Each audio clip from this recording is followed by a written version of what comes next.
할렐루야. 한 주간 잘 지냈습니까? 우리 옆 사람과 인사하시겠습니다. 잘 오셨습니다. 네. 다들 건강한 모습으로 만나 뵙게 돼서 너무 좋습니다.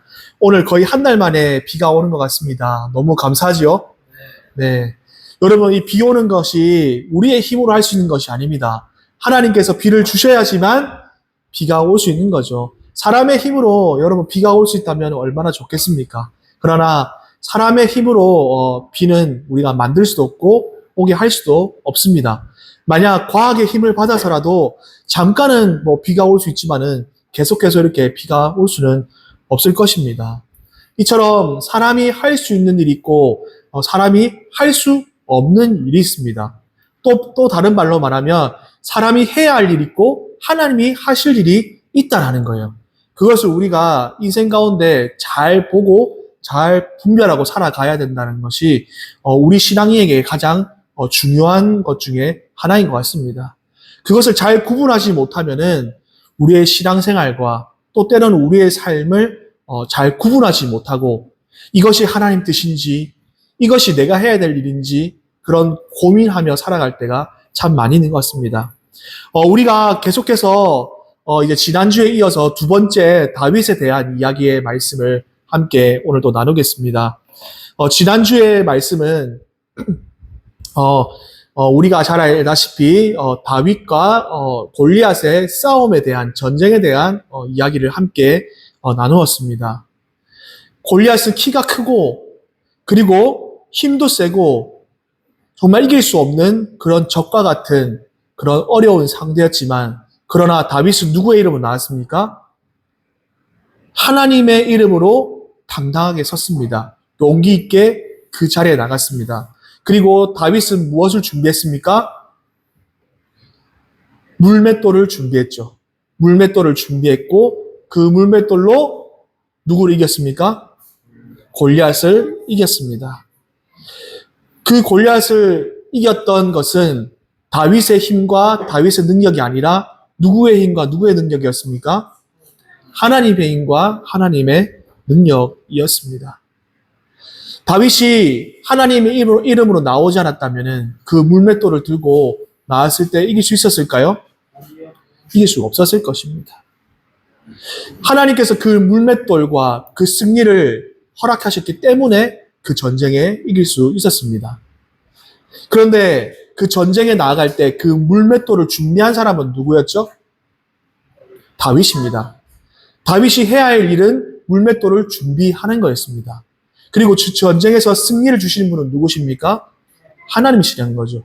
사람이 준비해야 될 일과 하나님이 해야 될 일이 분명히 있다는 거예요. 내가 할 수 있는 일이 있고 하나님이 하셔야 될 일이 있다는 것도 보여주고 있는 것입니다. 오늘 본문 말씀에 오면 사울은 다윗을 죽이기 위해서 군사 3,000명을 데리고 지금 엔게디 광야로 이렇게 나왔습니다. 블레셋과 전투를 하고 난 뒤에 엔게디 광야에서 이 다윗이 이 근처에 있다는 소식을 듣습니다. 그리고 다윗은 그 사울을 피해서 동굴로 숨어듭니다. 그런데 놀라운 일이 벌어집니다. 사울이 배가 아팠나 봅니다. 그래서 볼일을 보기 위해서 그 동굴 속으로 들어가는데 마침 그 동굴 속에 누가 숨어 있었어요? 다윗과 그 부하들이 함께 숨어 있었던 것입니다. 사울은 아무것도 모르고 그곳에서 볼일을 보고 있었습니다. 그런데 다윗과 그 다윗에 함께 있는 그 부하들이 이런 얘기를 하는 겁니다. 지금이 기회다. 지금이 이 사울을 죽이고 그리고 드디어 대장님이 왕이 될 수 있는 기회입니다. 라고 제자들이 아니라 거기에 있는 부하들이 그렇게 이야기하는 것이죠. 여러분, 다윗 입장 한번 생각해 보십시오. 다윗은 골리앗을 이기고 그리고 전투가 있을 때마다 왕의 명령을 받아서 전쟁을 나간 것밖에 없습니다. 나라를 위해서 싸운 일밖에 없습니다. 그런데 사울의 시기와 질투로 인해서 도망자의 신세가 되었던 다윗입니다. 여러분 얼마나 억울해요. 나라를 위해서 헌신했고 나라를 위해서 전투에 나갔고 목숨을 다해서 전쟁했는데 정작 그 왕은 칭찬하기는커녕 뭐예요? 시기하고 질투했다는 겁니다. 여러분, 얼마나 억울해요, 여러분들. 억울해요, 안 억울해요? 억울하죠. 네. 그리고 하나님께서 이 다윗에게 사무엘을 통해서 기름 부으셔서 다음 왕으로 세우셨다는 것은 다윗은 알고 있었어요, 모르고 있었어요? 알고 있었어요. 알고 있었음에도 불구하고 다윗은 사울을 죽일 수 있는 기회가 있었지만 사울을 죽입니까? 안 죽입니까? 안 죽여요. 그 기회가 있었지만 죽이지 않습니다. 오늘 그러나 그런 사울을 바라보면서 부하들은 계속해서 이런 얘기를 합니다. 오늘 본문 말씀 4절을 한번 다 같이 한번 읽어볼까요? 4절 부하들이 어떻게 이야기하는지 한번 다 같이 읽어봅시다. 시작. 드디어 주님께서 부장님에게 약속하신 바로 그날이 있습니다. 내가 너의 옷을 너의 손에 넘겨줄 것이고 내가 마음대로 그를 처치할 마음이 바로 그날이 되었습니다. 다윗이 일어나서 사울의 거룩사람을 몰래 잘랐다. 자, 오늘 부하들은 이게 완벽한 기회입니다.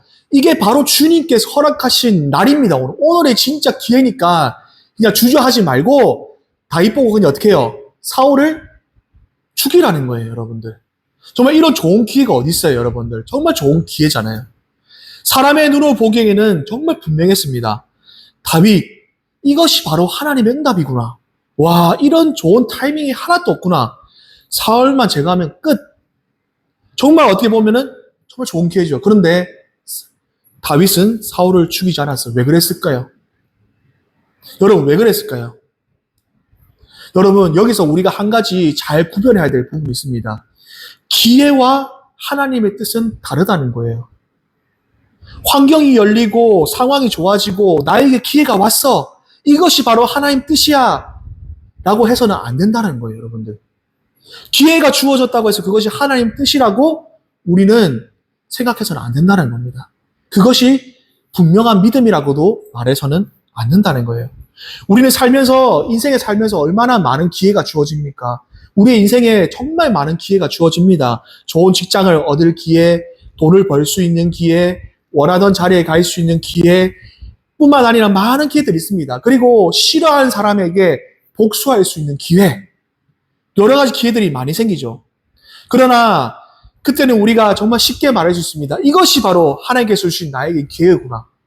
이것이 정말 나에게 온 정말 좋은 기회구나. 라고 생각합니다. 그러나 우리는 그 기회를 바라보는 것이 아니라 잠깐 그 자리를 멈추고 이것이 하나님 뜻일까? 하나님 기뻐하시는 걸까? 하나님 정말 원하시는 걸까? 라는 질문을 우리에게 던져보아야 된다라는 겁니다. 당장 우리에게 체험의 문이 열리고 좋은 기회가 열리는 문이 열릴 수가 있습니다. 그러나 그것이 참 좋아 보이고 좋은 기회일 수 있다는 겁니다. 나에게 상황이 유리해지고 그리고 이 상황이 잘 풀린다고 해서 그것이 하나님의 뜻인지를 우리는 한번 물어보아야 된다라는 거예요. 다윗은 할 수 없는 것과 내가 해야 될 것을 분명히 구별했던 사람입니다. 사울을 죽일 수 있었던 정말 최고의 기회였고 누가 봐도 이것은 좋은 기회였지만 다윗은 사울을 죽이지 않았습니다. 왜요? 내가 해야 될 일일지 아니면 하나님이 하셔야 될 일인지를 구분했기 때문이죠. 그래서 다윗은 사울의 어떻게 해요? 겉옷자락만 오늘 잘랐다라고 이렇게 이야기하고 있습니다. 그런데 오늘 다윗을 보면은 겉옷자락만 잘랐으면은 그냥 에이 어쩔 수 없네 라고 하고 넘어갈 수 있는 부분이지만은 다윗의 마음이 어떻습니까? 오늘 본문 말씀 5절과 6절 말씀 한번 읽어볼까요? 5절과 6절 함께 읽겠습니다. 시작.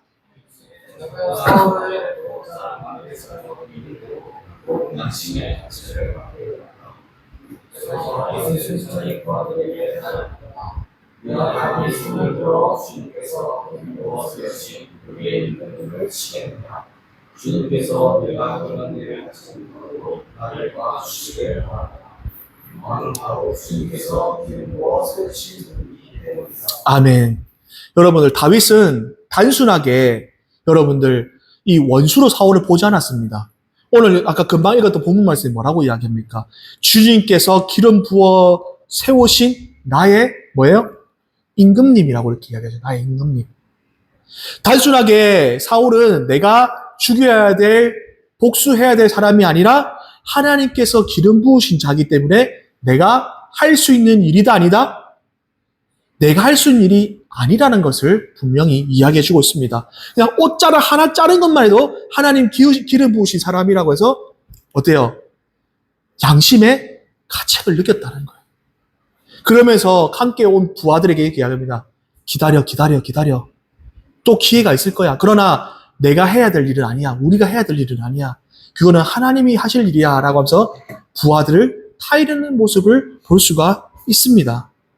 우리가 할 수 있는 일도 있지만 하나님이 해야 될 일도 있다는 것을 다윗은 분명히 이야기해 주고 있습니다.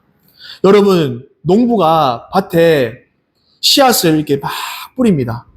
맞죠? 그리고 땅을 갈고 씨앗을 심고 그리고 물을 주고 잡초를 뽑아내고 이런 일들 누가 해야 돼요? 농부가 해야 될 일이에요. 농부가 해야 될. 그러나 농부가 할 수 없는 일이 있습니다. 뭘까요?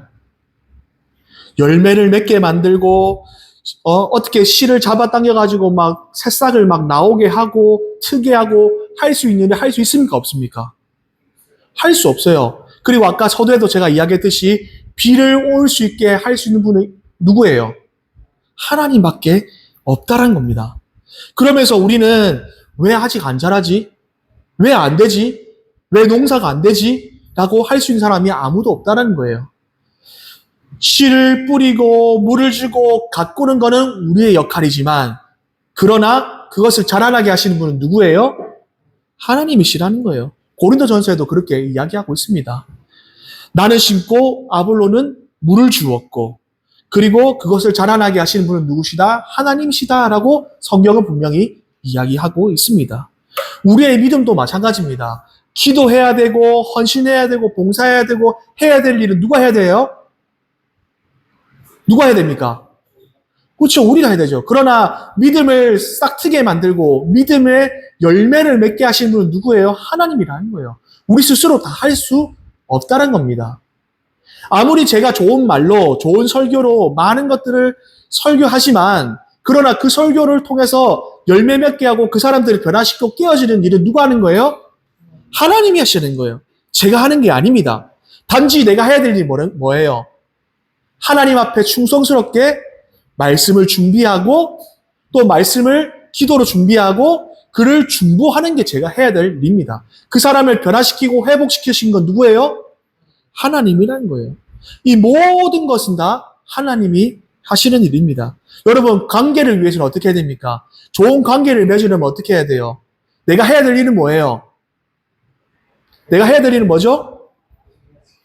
그 사람들에게 관심을 가지고 그 사람에게 필요한 것이 무엇인 찾고 선물도 주고 필요한 거 채워준 건 내가 해야 돼요. 그러나 그 사람의 마음을 변화시키는 건 선물입니까?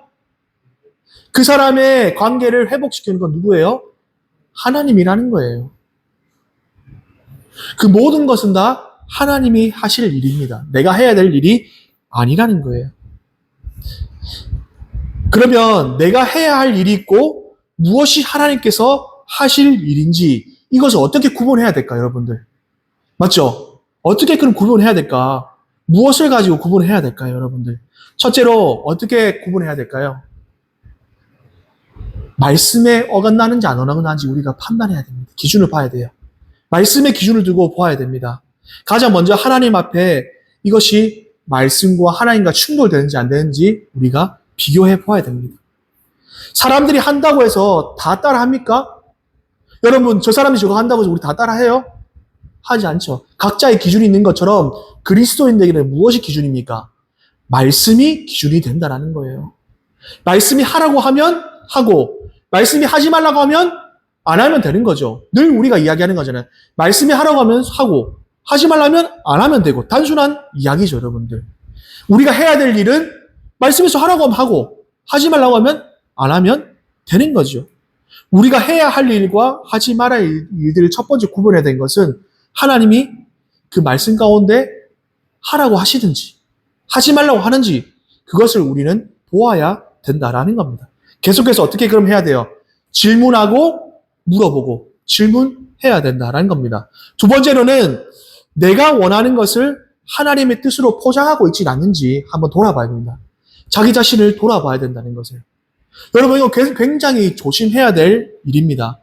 우리가 때때로 하나님의 뜻을 하나님이 원하시는 것이라고, 내가 원하는 것을 하나님의 뜻이라고 착각하는 경우가 참 많이 있습니다. 기회가 나에게 왔을 때 이거는 하나님이 주신 기회야. 이거는 하나님이 열어주시는 거야. 이건 하나님이 나에게 허락하신 기회야. 여러분, 그 기회가 정말 하나님의 일인지 내가 원하는 건지를 한번 질문해 보아야 된다는 거예요. 직장에 취직할 때도 그렇고 학교로 갈 때도 그렇고 내가 무엇을 행동할 때도 그렇고 기회가 왔을 때 하나님의 뜻인지 내가 원하는 건지를 한번 점검해 보아야 된다는 거죠. 내가 원하는 것인지 하나님의 뜻인지를 착각해서는 안 된다는 겁니다.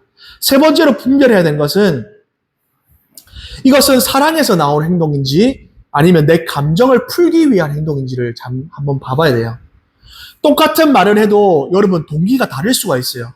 똑같은 말을 해도 동기가 다를 수가 있습니다. 누군가를 여러분 권면할 때 어떤 예언하는 사람이 찾아와가지고 너 이렇게 하면 넘어져, 너 이렇게 하면 하나님한테 한 대 맞아 라고 말하는 사람이 정말 나를 사랑해서 하는 말인지 아니면 나에게 감정이 있어서 너 그렇게 하면 안 돼 라고 말하는 건지를 우리는 구별해야 된다는 거예요.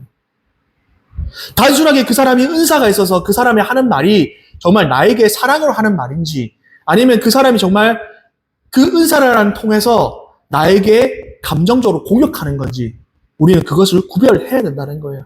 사람의 권면함에 있어서 우리는 그 사람에게 충고를 하는 건지 권면을 한 건지 구별해야 된다는 거예요, 여러분들. 오히려 권면하는 거나 이런 그 사람들 위해서 하는 말들이 그 사람 상대방에게 기분 나쁘게 할 수가 있어요. 그 사람을 무시할 수 있게 된다는 겁니다. 그러나 정말 예언의 은사가 있고 하나님을 사랑하는 마음으로 그 사람에게 다가가서 권면한다면은 받아들인 사람은 어떨 것 같아요? 받아들인 사람의 마음은 어떨 것 같아요? 기분 나쁠까요? 기분 나빠하지 않습니다. 자연스럽게 그 말들이 동의가 되고 받아들여진다는 거예요, 여러분들. 단순하게 내가 예언의 은사가 있고 단순하게 내가 그 사람의 영을 바라본다고 해서 사랑의 말로 권면한다고 말하지만 그 사람이 말에 동의가 되지 않고 그 사람의 기분 나빠한다면 그것은 한번 돌아봐야 될 문제라는 거예요. 과연 이 말을 내가 했어야 됐나? 아니면 이 말을 하나님이 하셔야 될 일이었는가? 하나님이 깨닫게 하셔야 될 일인가? 그것을 구분해야 된다는 겁니다. 우리의 말이 과연 사랑의 언어인가? 아니면 그 사람을 향한 감정의 말인가? 내 생각인지를 두고 판단해야 된다는 거죠. 마지막 네 번째로는 어떻게 구별할 수 있는가? 내가 하나님의 자리에 앉아있진 않는가? 하나님이 앉아야 할 자리에 내가 앉아있진 않는가? 한번 구별해 보아야 된다라는 겁니다. 다윗은 사울을 심판할 수 있었습니다. 그러나 심판자의 자리에 앉아있지 않았습니다. 자기 자신이 그것을 심판할 자리에 있었으면 사울을 죽였을 거예요. 사울이 분명 다윗을 죽이려고 하는 행동은 잘못한 행동입니다. 그리고 다윗의 입장에 봤을 때 너무너무 억울한 상황이었습니다. 그러나 그 억울하고 답답한 심정을 자기의 힘으로 자기가 심판하지 않고 누가 심판하게 하셨습니까? 하나님이 심판하게 했다는 거예요. 여러분, 세상 살다 보면은 억울한 일이 얼마나 많이 생겨요. 답답한 일이 얼마나 많이 생깁니까? 그래서 우리는 어떻게 합니까? 씩씩대면서 어떻게든 복수할까? 어떻게 그 사람을 한 방 먹일까? 하는 그런 생각을 많이 합니다. 그러나 그 모든 심판과 모든 복수는 누구에게 있습니까? 하나님에 있다는 거예요. 내 힘으로 하면 안 됩니다. 내 힘으로 하면은 어떻게 해요? 더 큰 싸움이 되고 더 크게 일어난다는 거예요. 내가 해야 될 책임은 내가 감당해야 되지만 그러나 심판하신 분은 하나님이시고 그 모든 주권은 누구에게 있어요? 하나님께 있다는 거예요. 모든 주권은 다 하나님께 있다는 거예요. 여러분, 이 모든 과정과 복수와 심판을, 억울함을 내가 담당하려고 해서는 안 돼요. 갑자기 내가 직장을 잘렸다고 해서, 갑자기 내가 어떤 억울한 일을 당했다고 해서 내 힘으로, 내 스스로 그 사람에게 말로, 때로는 다른 일들로 복수해서는 안 된다는 겁니다. 그것은 하나님의 것이란 것을 우리는 기억해야 되는 거죠. 다윗은 이미 왕으로 기름 부음 받고 하나님께서 세우셨습니다. 세우실 것입니다. 그리고 사울이 언젠가는 어째요? 하나님께서 사울의 목숨을 거둬가실 거예요. 그리고 당연히 다윗이 왕이 된다는 것도 알고 있었습니다. 자기의 열정과 자기의 힘과 자기의 열심으로 했었다면 다윗은 이미 벌써 사울을 죽였을 거예요. 그러나 자기의 열심이 하나님의 열심보다 앞서지 않았고 자기의 열정이 하나님의 열정보다 앞서지 않았다는 거예요. 다윗은. 그것을 구분했다는 거예요. 우리는 때로는 하나님보다 앞서가고 싶어 할 때가 참 많습니다. 하나님이 왜 안 하시지? 왜 하나님께서 이 일을 안 하시지? 왜 하나님께서 변화시켜 주시지 않지? 왜 하나님께서 저것을 복수해 주시지 않지? 답답할 때가 있죠. 왜요? 우리의 성격이, 우리의 성질이 급하니까. 당장 그 일이 되지 않으면 너무 답답하니까 기다리지 못하는 겁니다. 그러나 하나님을 신뢰한다는 것은 하나님이 하실 일을 어떻게 해요? 기다릴 줄 아는 겁니다. 하나님이 하실 일을 기다리는 거예요. 하나님께서는 다윗에게 준비시킨 것은 그냥 전쟁터에 하나님의 이름으로 나아갈 때도 있지만 그러나 기다리는 연습도 시키셨다는 거예요. 하나님께서 가라고 할 때 갔었고 하나님께서 멈추라고 할 때 기다리라고 할 때 기다릴 줄 알았던 사람이 바로 다윗이라는 겁니다.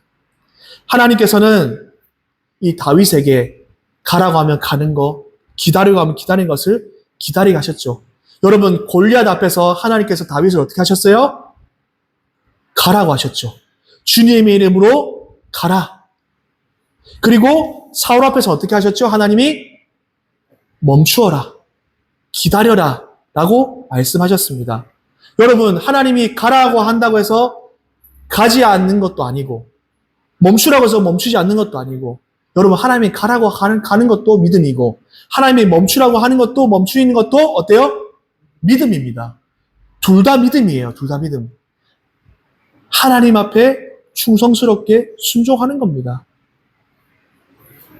어떨 때는 우리는 멈추고 하나님이 맡기라고 하십니다. 어떨 때는 하나님이 가라고 행하라고 할 때는 우리 그것도 믿음이에요. 그러므로 믿음은 무조건 행동하는 것도 아니고 무조건 기다리는 것도 아니에요. 믿음은 내가 해야 할 때와 하나님께 맡겨야 할 때를 분별하고 구별하는 것이 믿음이라는 겁니다, 여러분들. 여러분, 믿음은 내가 해야 될 때가 있고 하나님이 하셔야 될 때가 있습니다. 그 모든 것들이 다 믿음이라는 거예요. 우리는 그것을 올바르게 분별하며 살아가야 된다는 거예요. 우리는 우리 교회에서 가장 우리의 성도님들의 가장 마음에 원하는 것들이 무엇입니까? 우리 교회가 가장 원하는 것이 있다면 무엇일까요? 이 빈자리가 채워지고 정말 이 새삼교회가 부흥되는 것을 바라보는 것이지 않겠습니까? 여러분, 이 마음은 우리 여기 있는 모든 사람들 다 마찬가지일 거예요. 이 빈자리가 채워지고 죽어가는 영혼들이 살아나고 하나님이 기뻐하시는 공동과 차례대가 되는 것이 우리가 원하는 것일 거예요. 그리고 하나님도 원하지 않겠습니까? 이 자리에 죽어가는 영혼들이 살아나기를 원하고 이 공동체가 그런 공동체가 살아나기를 원합니다. 그러면 하나님이 하실 일이 있고 우리가 해야 될 일이 있습니다. 그럼 우리가 해야 될 일은 뭘까요? 교회가 부흥하고 죽어가는 영혼을 살리기 위해서 우리가 해야 될 일은 없을까요? 해야 될 일이 있습니다. 해야 할 일이 무엇이겠습니까? 교회를 깨끗하게 정돈하고 교회를 관리를 하고 그리고 영혼들을 향해서 선교의 사명도 감당해야 되고 죽어가는 영혼들을 위해서 옆에 가서 대화도 해야 되고 소통도 해야 되고 또 그 사람들이 오면 가르치고 제자 삼고 해야 될 일을 해야 되는 겁니다. 우리가 해야 될 일을 우리가 해야 되고 그리고 그 사람을 변화시키고 그 사람의 살리는 일을 누가 하는 거예요? 하나님이 하실 일이란 거죠. 우리가 해야 될 일을 우리가 하고 하나님의 일들을 하나님이 하실 때 그때 우리 교회 안에 놀라운 부흥의 역사와 하나님의 일들을 이루어 가신다라는 겁니다. 우리는 많은 문제 속에서 결과까지 우리 스스로가 통제하려고 합니다. 내가 할 수 있는 것도 하지 않으면서 그냥 결과만 바라서는 안 된다라는 거예요. 내가 해결해야 하는 문제, 내가 바꾸려고 하는 것, 내가 해야 될 일이 있고 내가 할 수 없는 일들이 있다면 반드시 우리가 구별했으면 좋겠습니다. 내가 내 스스로를 증명하기 위해서 내가 하지 말아야 될 일, 내가 할 수 없는 일들을 억지로 하다 보면은 우리는 넘어지고 우리는 또 상처받게 될 뿐입니다. 내 옆에 있는 사람이 내 뜻대로 안 바뀐다고, 내 옆에 있는 사람 내 마음에 안 든다고 여러분 바꾸려고 하지 마세요. 그건 하나님이 하실 일이에요. 내 기준에 맞지 않는다고, 내 생각에 맞지 않는다고 그 사람이 왜 이렇게 안 변하지 하면서 옆에서 바꾸려고 하는 건 그거는 이기적인 행동이죠. 그 사람 있는 모습 그대로 받아주고 변화시키는 것은 하나님이라는 사실을 여러분 우리 기억할 수 있기를 바랍니다. 무엇보다 우리 하나님보다 앞서지 맙시다. 하나님의 열정보다 우리 앞서가지 맙시다. 하나님의 열심보다 앞서가는 사역하지 맙시다. 하나님이 맡기신 일도 피하지 맙시다. 그렇다고. 하나님이 우리에게 맡겨준 일은 최선을 다합시다. 내가 할 일은 내가 하고 하나님이 맡겨준 일들은 내가 감당해야 되는 감당하는 그런 우리 교회가 되었으면 좋겠습니다. 말씀을 마무리하겠습니다. 골리앗 앞에서 담대하게 나아갔던 다윗, 사울 앞에서는 기다렸던 다윗, 그것이 다윗은 하나님 앞에 순종했던 다윗의 신앙의 모습이었습니다. 오늘도 우리가 다윗을 통해서 배워야 할 것은 다른 것이 아닙니다. 우리가 해야 될 것과 우리가 할 수 없는 일들을 잘 구별하면서 신앙생활 하는 거예요. 하나님이 가라고 하면 가고 하나님이 멈추라고 멈추는 신앙생활. 그것이 오늘 우리가 다윗에게 배워야 될 신앙입니다. 내가 해야 할 일은 충실히 하고 하나님께서 하실 일을 맡기는 것. 이런 믿음으로 살아가는 저와 여러분 될 수 있기를 주님의 이름으로 축원합니다.